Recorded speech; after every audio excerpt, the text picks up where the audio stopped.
I'm going to call on, and it's a pleasure also, Mr. Olivier Henry Biobol. I hope I said that right. I'm sorry if I didn't. Member of the jury committee and founder and CEO of TCI Research. And TCI Research was in itself a recipient of the Ulysses Laureate in 2011. So it's a double pleasure. Thank you very much and welcome, Olivier. Thank you and good afternoon. So for all of you who are dreaming about the coffee break, I have a better dream for you. My dream is going to make you travel along with me in 3 different continents, discovering some very clean beaches in Indonesia, fantastic food experience in Brazil, quite amazing and unique attraction in Lithuania, combining culture and nature.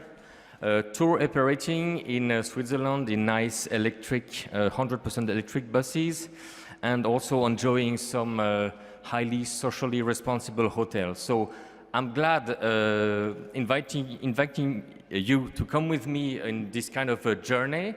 So trying to having everybody on stage. So I'm now inviting Marina, Ardina, all the first names, sorry, it's easier for me.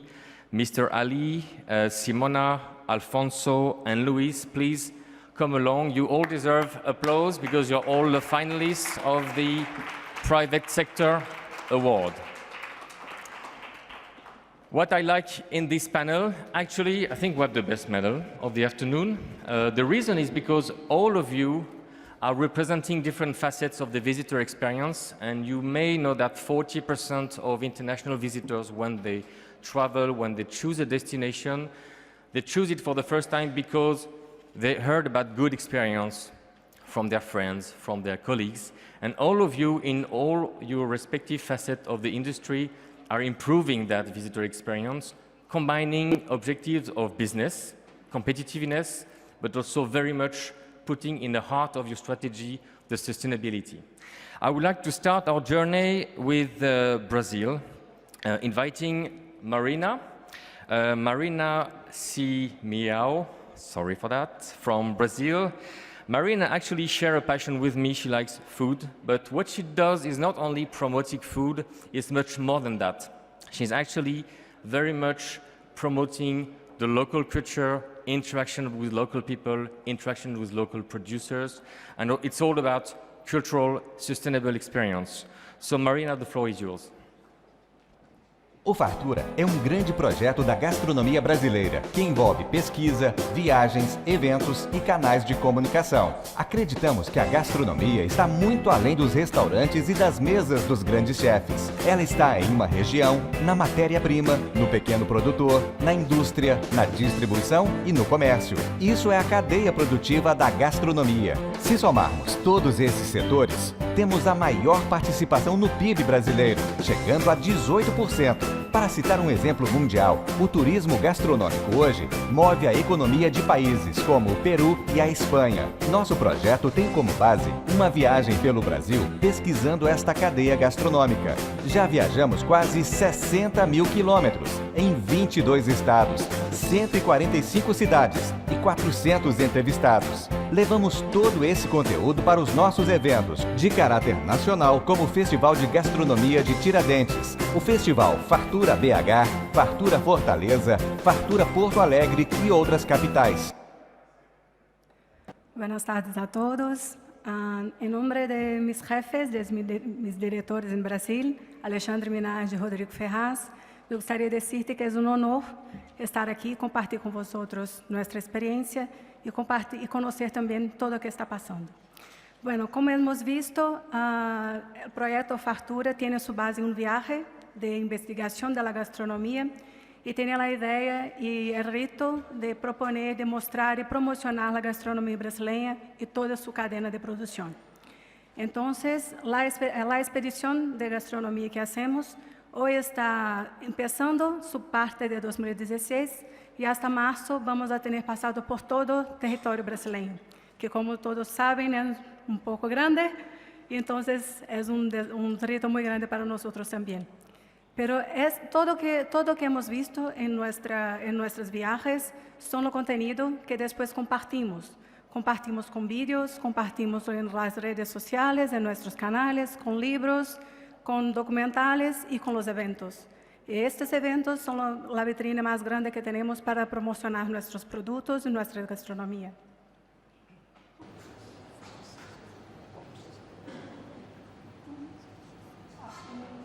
Yo tengo un pequeño problema.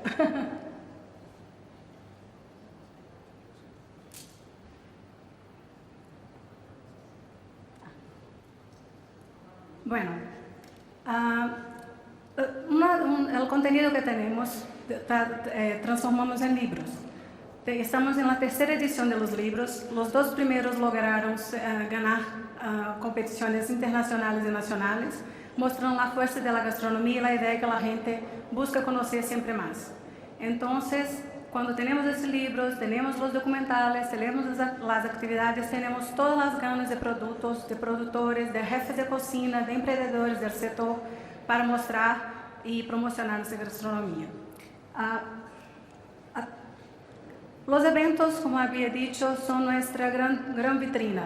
Es el momento de promocionar, es el momento de mostrar a la gente la diversidad de la gastronomía brasileña.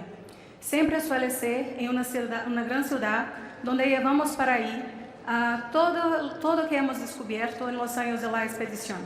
Entonces es cuando la gente tiene ganas de conocer y como si fuera un viaje por los sabores, por las actividades, por los productos, por los conocimientos de la gastronomía brasileña. Junto a esto, también traemos actividades culturales como música y artes escénicas, mostrando que la gastronomía puede compartir y dialogar con otras maneras, otras formas de cultura. Porque para nosotros gastronomía también es cultura. Entonces, de todos los eventos tenemos las actividades gastronómicas que son degustaciones, muestras de productos, preparo de recetas tradicionales, la venta de productos típicos y siempre cursos donde la gente puede aprender con los investigadores, no solo a hacer los platos, como también a conocer la historia por detrás de ellos. Uno de los eventos es el Festival Fartura Fortaleza, que en 2015 tuvo 95 actividades gastronómicas y ha puesto junto a 110 profesionales de gastronomía trabajando. Después de tenemos el más grande de toda la plataforma, que es el Festival Cultura y Gastronomía de Tiradentes. Tiradentes es una ciudad muy pequeña de la provincia de Brasil y Minas Gerais, con poco más de 7.000 habitantes. Este festival ha empezado desde 1998, pero desde 2009 está bajo la conducción y la dirección del grupo de Fartura. Y lo más importante es que con este festival todo el destino ha cambiado y hoy suele ser uno de los principales destinos turísticos de gastronomía en Brasil. Entonces tenemos, para la edición de 2015, tuvimos 350 actividades profesionales de gastronomía y 200 actividades gastronómicas pasando en la ciudad, en la parte abierta, en las plazas, los restaurantes, involucrando a toda la gente. Después tenemos el Festival Fartura Belo Horizonte, que es la capital de Minas Gerais, donde también llevamos para ahí todo lo que hemos descubierto en la expedición y tuvimos en 2015 130 profesionales de gastronomía y 110 actividades de gastronomía. Lo que es más importante destacar es que siempre que hacemos esto, es la oportunidad de desarrollar negocios, nuevas oportunidades para la gente que está involucrada con turismo, que está involucrada con la gastronomía y promocionar toda la riqueza y toda la diversidad de la gastronomía brasileña, de su historia, de su tradición, de las personas que están por detrás, que son los que más nos importa también, que están juntos y están trabajando con nosotros. Para el próximo año, que para ahora en 2016, nuestro rito está un poco más grande porque tenemos 2 eventos más. Ahora vamos a empezar con el Festival Fartura São Paulo y Festival Fartura Porto Alegre. Entonces, este es nuestro calendario para 2016 y aprovecho aquí para decir que si alguien tiene planes de ir a Brasil, que lo sepáis y será un honor muy grande tenerlos con nosotros. Y claro, aquellos que aún no han planteado ir a Brasil, los dejo la invitación porque es un país muy bonito, y creo que van a gustar muchísimo. Todo nuestro trabajo es buscando siempre promocionar la gastronomía, desarrollar negocios y ayudar principalmente a mantener y a valorar toda la gastronomía y la riqueza por detrás de ese sector. Entonces, para nosotros, gastronomía es un sector estratégico de desarrollo, que es muy importante que compartamos esas experiencias y que ahora tengamos como mostrar aún más todo esto que hemos trabajado con toda la gente que está por detrás de esto. Estos son los canales que tenemos de comunicación. Gracias por su atención y hablamos un poco más en un rato.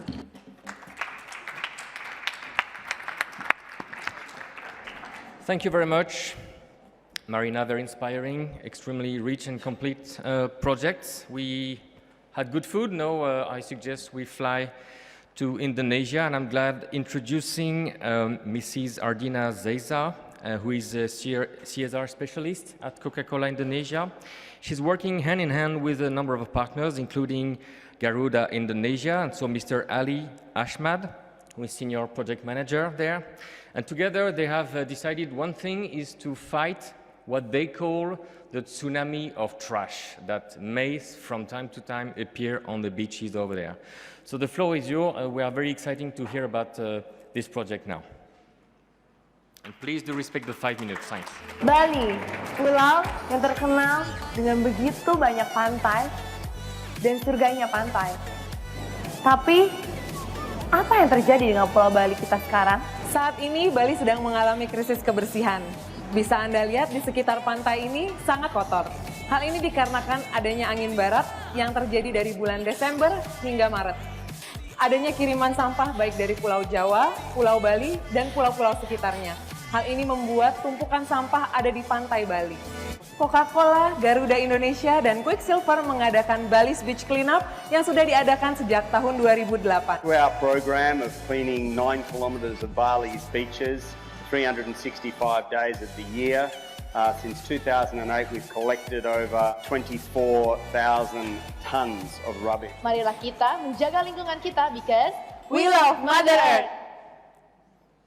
Thank you very much, Excellencies, honorable guests, ladies and gentlemen, good evening. Today, we will present Bali Beach Cleanup. This is a truly collaboration among enterprise in Indonesia. Garuda Indonesia, Coca-Cola, Amatila Indonesia, and Quicksilver Indonesia. This program is part of our social responsibility to protect and maintain the environment.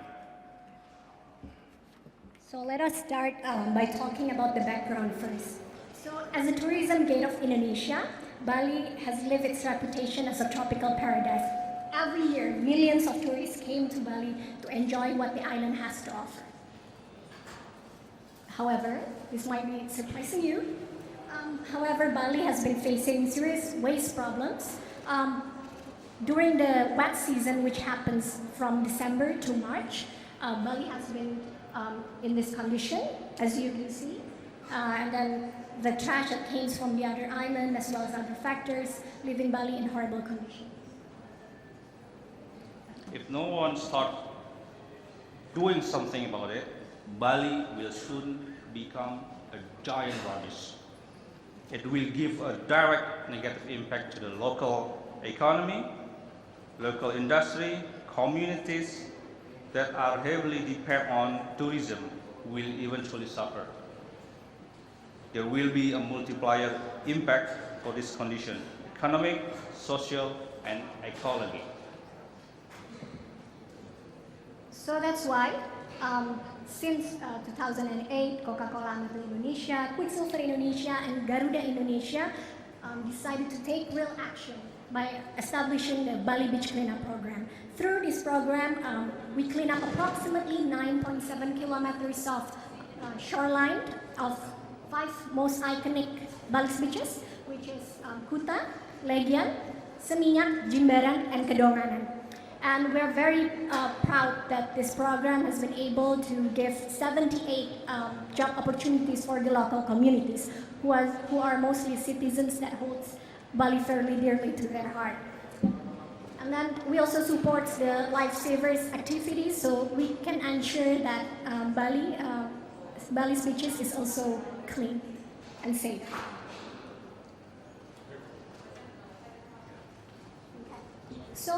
So far, since 2008, we have collected more than 30 million kilograms of rubbish from the beach. And then we noticed that there is improvement, of course, after we establishing this program. But what makes this program is different is that because it's not exclusive to our companies only, not exclusive to the three parties, but also we try to actively engage with and encourage participation from the local communities, from the visitors, local and international tourists, as well as local government, and of course our media friends. So to complement the Bali Beach Cleanup program, we created events, regular events, bi-weekly community beach cleanup programs, which lots of visitors can also join to help directly clean up the beaches. And then we also create an annual Eco Festival, which we call Bali's Big Eco Weekend. As you can see, it's in the middle. That's our team with the local government who work together to improve the cleanliness of Bali's beaches. So thousands of tourists just rolls up their sleeves to help us clean the beaches every year. But the most amazing thing, an interesting part of this program is that as we realize when the beaches gets cleaner, lots of sea turtles wants to lay their eggs on the beach. So this amazing phenomenon triggered us to create a Kuta Beach Sea Turtle Conservation, where we help release the turtles back to their natural habitats. From 2010, we have safely returned more than 120,000 baby sea turtles back to the nature. As you can see on the graph, on the left, that's before we joined the program, or we create the Kuta Beach Sea Turtle Conservations. It's only about 3,000 sea turtle that is getting back to the nature. But then when we decided to create the conservation, the number increases. And this Kuta Beach Sea Turtle Conservation itself has become a tourist attraction. So people can enjoy, help and release the sea turtles every afternoon. So if you come to Kuta Beach, you can see that the big statue as pictured here. And just come and help release the turtle. Okay, this long journey is not to be taken alone. We need to contribute with other enterprises in Indonesia. For sure, this program is to encourage all the enterprises in Indonesia to realize, to aware of the environment where we do the business. So this program has inspired a lot of people to at least, we take actions, we take just real actions to do something, to start doing something other than maybe just complaining. And look what only 3 companies can do. It has a big impact already. And if everyone is willing to pitch in and in movement of towards trash-free oceans, for sure we can keep Bali's beaches on everyone's bucket list and still maintain its reputation as a tropical paradise. So we'll wait for you in Bali and to see our program and get involved directly. Thank you. I guess that's...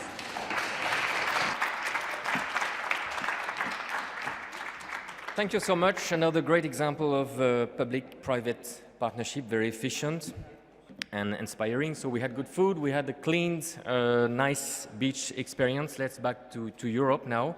And I have to tell all of you who are suffering from vertigo to close their eyes, because the following project will probably get them a bit nervous, even though it's a very fantastic program. So I'm glad now introducing Mrs. Simona Stasiuniene, full apologize please, from Lithuania. She's a chief specialist in the regional park direction. in her destination, and she will present the treetop walking path, which I'm sure would be a delight for all of us. The floor is yours.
Good afternoon. First of all, thanks UNWTO for the possibility to present our treetop walking path complex. Anykščiai is a very small town in Lithuania, which has a resort territory status and belongs to the Anykščiai Regional Park, one of the Lithuanian protected areas. The educational tourism through the protected areas is encouraged in Lithuania especially. Therefore, the natural and cultural heritages are being adapted for visitors. The European Union-funded treetop walking path was opened in Anykščiai Regional Park last summer. The complex includes the path, the watchtower, and the information center. Lithuanian President Dalia Grybauskaitė cut the ribbon in the opening ceremony and highlighted that this path is unique because it is first in the Baltic states and even in the Eastern Europe. And the path became a sensation. We didn't expect that. Abundant number of visitors in Anykščiai proves that it has been a very great and successful project and a very great move in a strategy of Anykščiai tourism development. And I will shortly introduce the reasons why this path became so successful.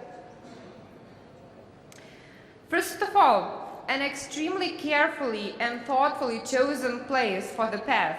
It is in an extraordinary forest and in the intersection point of the hiking, cycling, and water tourism routes. The complex is in a relatively small forest, but most famous Lithuanian forest, the forest of Anykščiai. This forest with many natural heritages, protected stones, trees, escarpments, freshwater streams, are protected in the Anykščiai Forest Landscape Reserve, which is a part of European ecological network Natura 2000. One of the most famous Lithuanian poets, Antanas Baranauskas, wrote a widely known poem, The Forest of Anykščiai. This poem prizes colors, sounds, smells, and paints images of silence and peace in the forest in Anykščiai.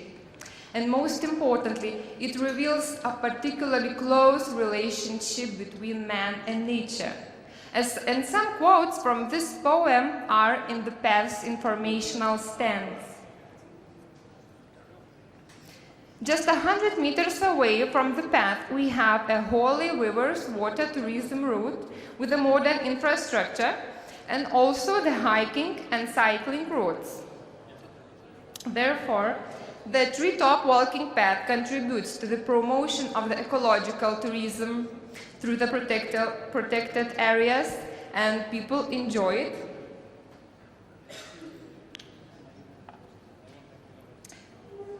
The architectural solution of the watchtower is a motif seen in a folk band from Lithuanian ethnocultural region called Highland, and the complex belongs exactly to that region, the Highland. Of course, the attention to people with disabilities. In the watchtower is an elevator which takes people with disabilities on top, so they also can enjoy the magical scenery from these heights. The possibility to combine different types of tourism and recreation, an active, educational, health, historical, and cultural tourism in all 4 seasons. We have 4 beautiful seasons. The visitors can order the educational program Anikshi Pinewood, the wood otherwise, and learn interesting facts about the trees, about the forest biodiversity, together with their guides. There are 13 stops for seeing, hearing, smelling, and feeling the forest, and the 14th stop is on the top of the watchtower, where people can see an amazing panorama. And the last but not the least, most important, an innovation in Baltic and Eastern Europe states. After opening the complex, the number of Anikshi visitors from Lithuania and also from other countries increased greatly. Visitors stay in our small town for a longer time, visit other objects, order other educational programs. You can see the great statistics. So it is obvious that the treetop walking path complex has become an exceptional innovation, not only for our small Anikshi, but for Lithuania and also for the Eastern Europe. Thank you for your attention. Oops.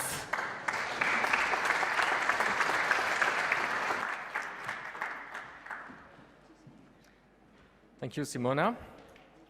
I think we can all agree to say that this is a very nice example of people getting entertained and educated at the same time. So it's not a bit surprised to hear that among the 150,000 visitors you had so far, it's a combination of local people, visitors from Lithuania, visitors from abroad, and all enjoying just the scenery for entertaining and for educating purposes. We stay in Europe, actually, taking train or whatever flight to Spain back. So here we are today, getting some rest in a nice hotel. You know that consumers today and travelers, when they look and when they choose their hotel, they are not only looking at the size and comfort and the price or whatever. They are also more and more looking at choosing a brand which pays attention to social responsibility. And we have now, along with us, Mr. Alfonso del Pollo, who is a vice president of, for all the brands of Meliá Hotels International for Spain, and is in charge in particular for all this program is going to now share with us, which actually give a chance to vulnerable, some at-risk young citizens or refugees or whoever they are, they would need to have their first professional experience. So this is one way how Meliá Hotels International is providing and encouraging and acting in the social responsibility. And we are listening to you.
Buenas tardes a todos. Cuando nos propusimos en Meliá realizar este proyecto, buscábamos una cosa muy concreta. Habíamos hecho varios proyectos, o bastantes proyectos de responsabilidad social corporativa, donde no habíamos conseguido alcanzar una de nuestras metas, que era involucrar a todo el personal de nuestros hoteles. Y ese fue uno de los propósitos que nos hicimos en ese momento. Buscar un proyecto que de alguna manera fuera transversal, un proyecto que alcanzara a todas y cada una de nuestras unidades de negocio y que de alguna manera acercara este tema de la responsabilidad social corporativa no solo a un departamento de una compañía que tiene una responsabilidad sobre esos temas, sino que alcanzara al conjunto de colaboradores de nuestra compañía. Y pensamos que lo hemos conseguido con este proyecto. Es un proyecto no muy grande, tenemos otros proyectos más importantes, seguramente más grandes que este. Este era un proyecto sencillo, era un proyecto humilde, pero que buscaba ese llegar a las personas, al conjunto de nuestros colaboradores en este tema tan importante como la responsabilidad social. Y para ello, indudablemente, dentro de los objetivos de Meliá como tal, estaba el compromiso en la empleabilidad de las personas más jóvenes en la industria del turismo. Tomamos un proyecto en el que podíamos compartir con jóvenes y, sobre todo, con un proyecto donde la exclusión social fuera una de las bases fundamentales. Y este fue el motivo de su realización. Hemos conseguido con ello promover la empleabilidad de jóvenes en exclusión social mediante la mejora de sus habilidades y sus capacidades. Empezó el proyecto de una forma muy sencilla, con una plataforma social, la Fundación Pinardi, que nos ayudó en sus comienzos, y nos dimos cuenta enseguida de que este era un proyecto que tenía llegada y que tenía una involucración total en el conjunto de nuestros colaboradores. Y de ahí transformamos un pequeño proyecto donde lo que buscábamos es que jóvenes en exclusión social tuvieran una primera experiencia laboral in situ, no en una escuela, no en un sitio, no en un centro de formación, sino en un centro real de trabajo. Lo convertimos en un proyecto más relevante. A partir de ahí, la misión y la visión, por lo tanto, de Meliá era muy concreta y era emplear a gente, intentar emplear a gente buscando una solución a un primer foco laboral. Si os habéis fijado en el vídeo, la mayoría de las personas provenían además de distintos países. Tenemos ejemplos de personas que han llegado pues, de África, inmigrantes. Hemos tenido personas que han venido y que han estado en tiempos de exclusión, en penitenciarías, en familias desestructuradas, y lo que hemos intentado es que de alguna manera se dieran cuenta que había personas que pensábamos por ellos, que tenían un espacio en nuestra sociedad. Y por lo tanto escuchamos a las personas y a esas nuevas generaciones que vemos que tienen la necesidad de que las empresas líderes en los sectores, en este caso en el sector turístico, piensen por ellos. Dentro de los principales objetivos, por lo tanto, estaba, como veis ahí, el compartir y ayudar a los jóvenes a acceder al mercado laboral, el aumento de la empleabilidad a través del desarrollo de habilidades, el intercambio de sus conocimientos. Pero lo que realmente nos dimos cuenta es que las personas que allí estaban se sentían afortunadas de que habían sentido tener la responsabilidad y la oportunidad de participar en un proyecto en el que se habían involucrados, en el que se sentían partícipes y de ese modo que se podían acercar a cumplir sus sueños. Para ello, como os decía, contamos con el apoyo de varias instituciones para que el proyecto que inició de una manera muy sencilla se convirtiera en algo más relevante. Y aquí la Fundación Pinardi, como plataforma social de integración laboral, nos ha ayudado brutalmente en el proceso. Tuvimos a Centur, que nos ha dado todo el planteamiento y el apoyo de comunicación, de trabajo en equipo y el apoyo a los idiomas a las personas que han accedido a esta formación. Y muy importante a JP Morgan, que fue el sponsor del proyecto como económicamente.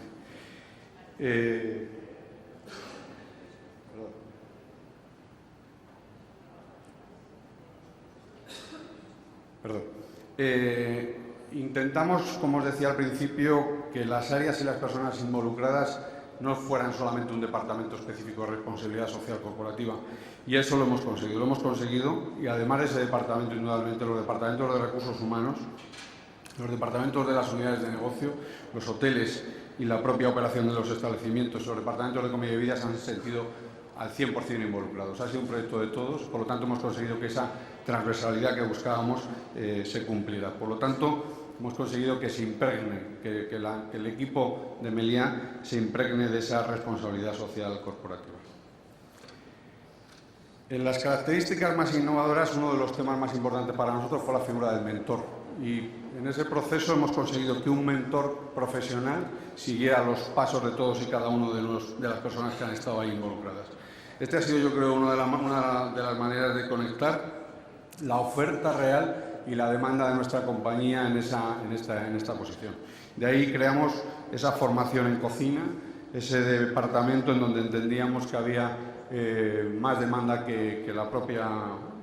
más oferta que la propia demanda, y de alguna manera hemos conseguido que las principales situaciones que se han producido son pues, que de los 100 personas que han participado en este proyecto, finalmente hemos podido seleccionar a 35 personas después de la formación y después de las prácticas. El 40% de las personas que han realizado el curso han conseguido un contrato laboral en Meliá, están trabajando en nuestra compañía, y el 90% de las personas que han estado en estas formaciones han conseguido trabajo en el sector.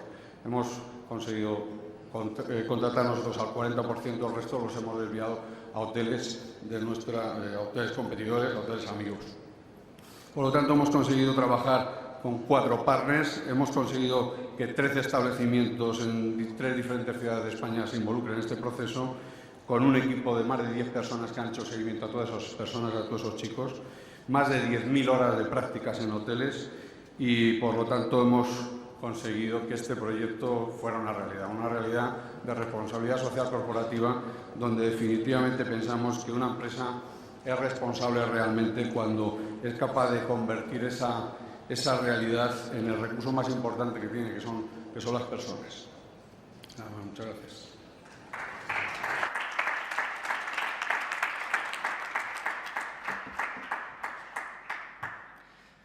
Thank you again. It's pretty sure that betting on the youngest and the more vulnerable young people is certainly a great project. We are approaching the end of our journey, but before leaving the panel to some questions, I would like to invite all of you for a nice tour, a sustainable tour in Switzerland, where I think snow is now back in the mountains. I don't know if your electric buses can easily drive on the snow as well. Yes, they can do everything. Actually, I'm glad introducing Mr. Louis Palmer from Switzerland. I think that Louis, together with his wife, created a company a few years ago, and their objective in life, apart from love, I suppose, is to make the world more sustainable, which I think is very, very ambitious. To do that, they do it very concretely, daily, and Louis is going to share with us this great program they've put in place, trying to convert the tourbus fully zero carbon and 100% electric. Please share with us your experience on that. Thank you.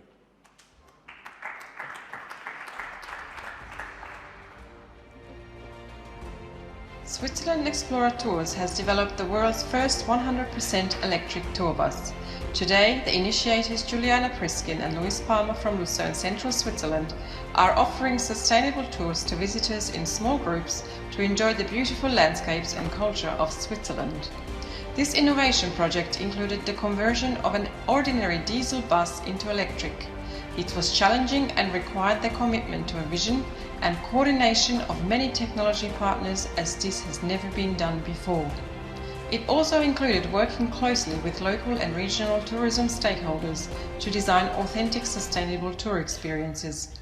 The bus is made for long distances with one charge running on locally produced renewable energy. The tours are also designed to maximize the socio-economic benefits to local communities.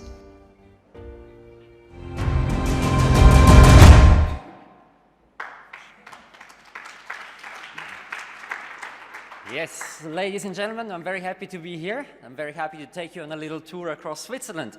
My name is Luis Palmer, and together with my wife, we have founded this little company 2 years ago, Switzerland Explorer.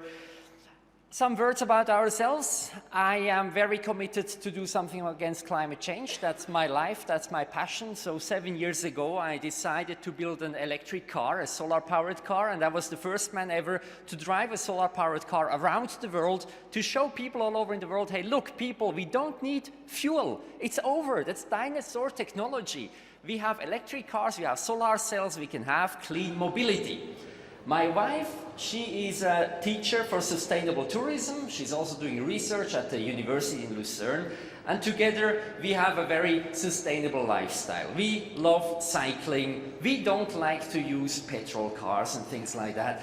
And we are very often in our mountains in Lucerne, in Switzerland, where we live. We go hiking by foot. And one day we came up with the idea, hey, look at this. We live in a paradise. And we have so many tourists here in Switzerland, but they never go outside the big cities and outside Jungfrau, Titlis, Pilatus, you know these mountains maybe. When you walk around in the Alps, you're almost always alone. You never meet the tourists because they never go here. And we thought we would like to offer tours so that tourists can experience this beautiful side of Switzerland where there are no tourists. Because our city, the beautiful city of Lucerne, that's a fantastic place and we have millions of tourists every year. But how do they come here? They all come by coach bus, they create traffic jam, they create noise, they destroy the good feeling in our city. And what do? All these nice tourists, millions of them, they go watch shopping, and they go and see always the same mountains, and we just thought we want to offer them an experience that they could come and see real Switzerland. And this, of course, we would like to offer tours not with a petrol car, not with a diesel bus. The only solution for us can be that we do it with an electric bus, which is powered with solar energy, so that it's environmentally friendly. But the problem is, there is no such bus. We couldn't buy such an electric bus. So we have some friends and we asked them, hey guys, Toby and Frank, they have made an extraordinary world record motorbike with a 300 horsepower motor. Now this motor I need for my bus. And I asked my friends, hey, can you help us? And we could make together such an electric bus. And we asked some bus companies if they can help us also with their technology. And we went to see the University of Lucerne, if they also are interested to join this project. And we all made a group, we made an association together, and we started realizing this bus. Now, there were a lot of challenges involved. The biggest challenge, of course, is money. Such a bus costs a lot of money because it's made in Switzerland. Switzerland is an expensive country. And all these parts that we needed were handmade parts. There are no parts to convert a bus into electric. So we had quite lots of challenges. But the good thing is we asked our government in Switzerland if they could give us some money, and they were happy to give us some money. And also we found a lot of partners which could support us. So Juliana and me, we did not have to pay everything from our own pocket because it would have been super expensive, this whole project. Then finally, we came up with this technology. We found a bus, the cheapest bus that we could find. We found it a used bus, second-hand, from the German army. We bought it there, brought it to Switzerland, and our friends started a conversion. They put in this very strong motor, which is good enough for this bus. And it was a fantastic time, a great experience to do this project together. And the University of Lucerne made the test drives, and really this was the first bus ever which could make 300 kilometers with one charge. We have 1 ton of battery inside the bus, and we could test it in the winter. It's no problem to go in the winter, go up in the mountains. It's a Swiss bus, he likes the mountains, we can climb the mountains, no problem. And then finally, the big challenge for us, now how do we do these tours? Another thing, yeah, we charge it with renewable energy. That's very clear for us, not nuclear power or something. We have wind energy, solar power, hydropower. It's all available in Switzerland. But then the big challenge for us is really, what kind of tour are we offering? How do we take the tourists from Lucerne and make them a great program? And we developed the program together with the UNESCO Biosphere Entlebuch. That's one of the great biosphere reserves. We really go there. It's not far away from Lucerne. It's 50 kilometers away. There are absolutely no international tourists there. But it's a UNESCO biosphere reserve. And we take the tourists there off the beaten path with our bus to places where there's really nobody.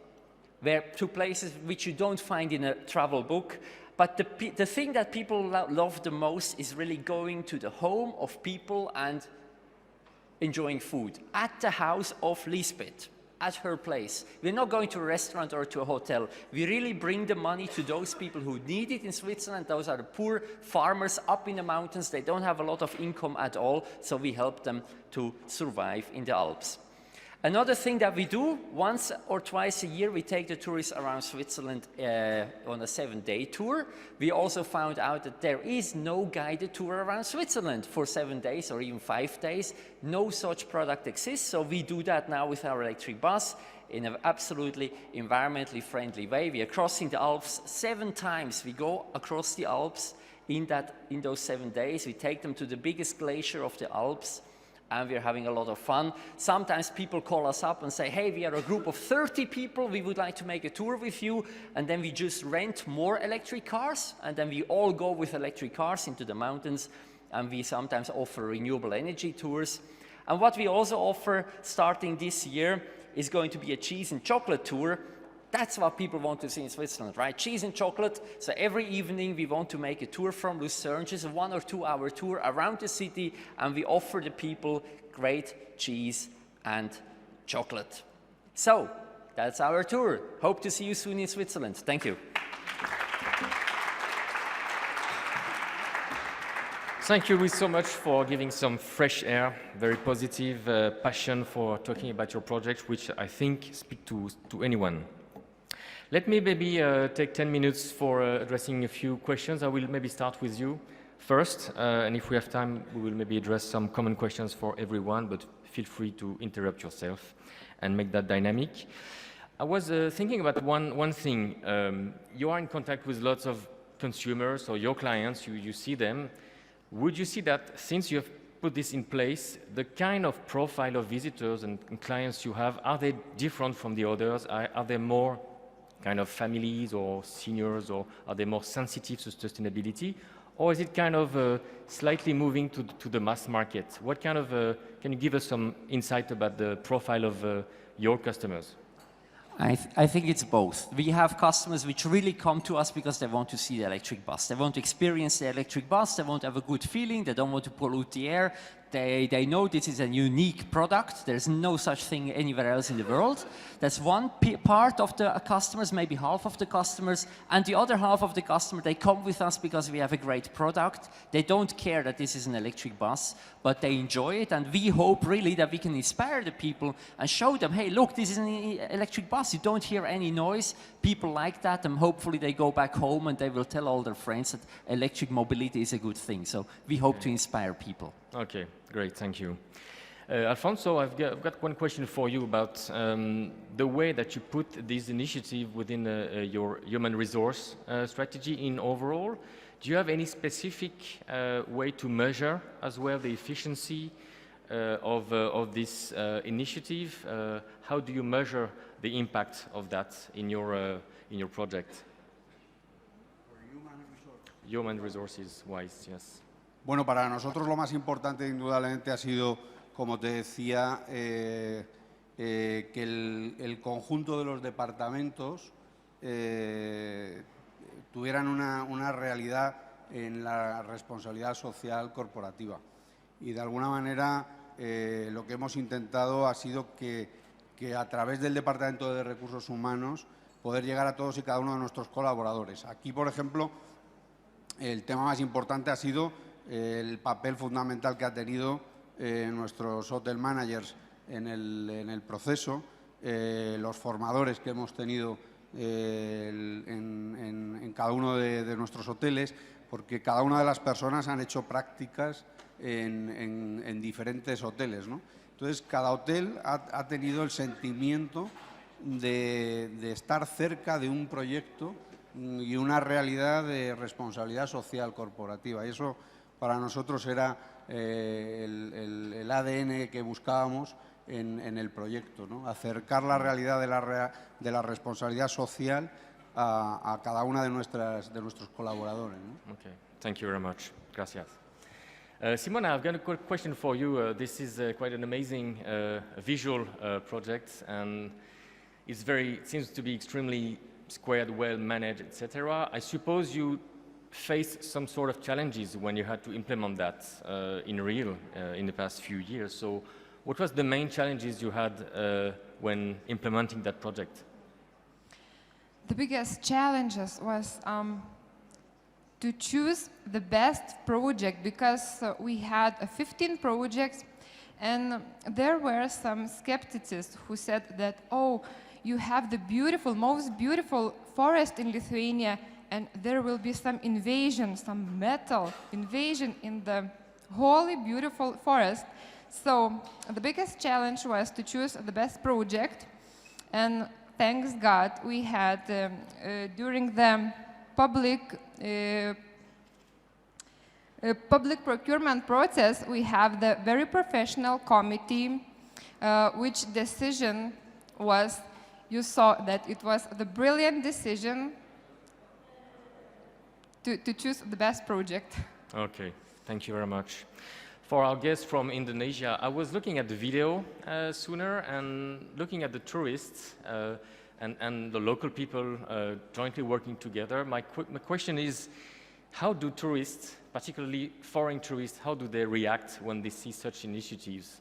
Does it create interaction with local population? What kind of impact do you see on the ground? Thank you. Garuda Indonesia, Coca-Cola and Quicksilver is committed to give a real contribution for tourism, because Indonesia has many islands where the rabies is not coming from one island, but also from the other island because of the season. So the main subject, the main comment from Garuda is how to make the destination is keep clean and beauty, because Garuda Indonesia has a contribution how to invite people from other country to the beautiful island in Indonesia. I see. Maybe maybe I'll add some more information. So from our experience since 2008, we saw that all the tourists, they want to be actively involved in the program. So they see the impact, and then a lot of people actually came to our to the beach and approach our crew and just talk to them how they can help to just involve directly. So I think it's a really good response from them, and then in regular basis we have a lot of tourists came to our crew, and that's why we create the bi-weekly community beach cleanup where a lot of them can involve directly. Thank you for the feedback. Marina, very quickly, in a few words, how do you make sure that you really impact locally? I mean by that many destinations are profiling their food experience very high, so premium chef and things which are very premium, so they're quite expensive. And we know that I think 85% of visitors, usually they don't really take gastronomic experience. But even though they want to experience something related to the food too, how do you make sure that you create an experience of the food which is not only premium but also benefiting the local farmers, the local community? Bueno, cuando hacemos la investigación, nosotros buscamos siempre lo que es más tradicional. Entonces, lo que hacemos es traer estos productores, sus recetas para los festivales. Y ahora en Brasil pasa como si fuera una redescubierta de la gastronomía brasileña. Entonces, incluso estos productos que son muy distintos están ahora en la mesa de los restaurantes de los grandes jefes. Y también hacemos con que los jefes conozcan a estos productores. Entonces, ahora hay jefes de cocina, hay emprendedores que buscan con estos productores muy pequeños los productos para tener en sus restaurantes. Entonces, ahí es una parcería, una actividad de gana-gana para todos. Para nosotros que estamos desarrollando los festivales, para los jefes de cocina que se van ahí, para los productores y para la gente que está todo el tiempo involucrado con el tema de gastronomía brasileña. Okay. Thank you very much. Big applause for our panel. Right on time. Thank you very, very, very much. You can leave the stage. Thank you. Recognition.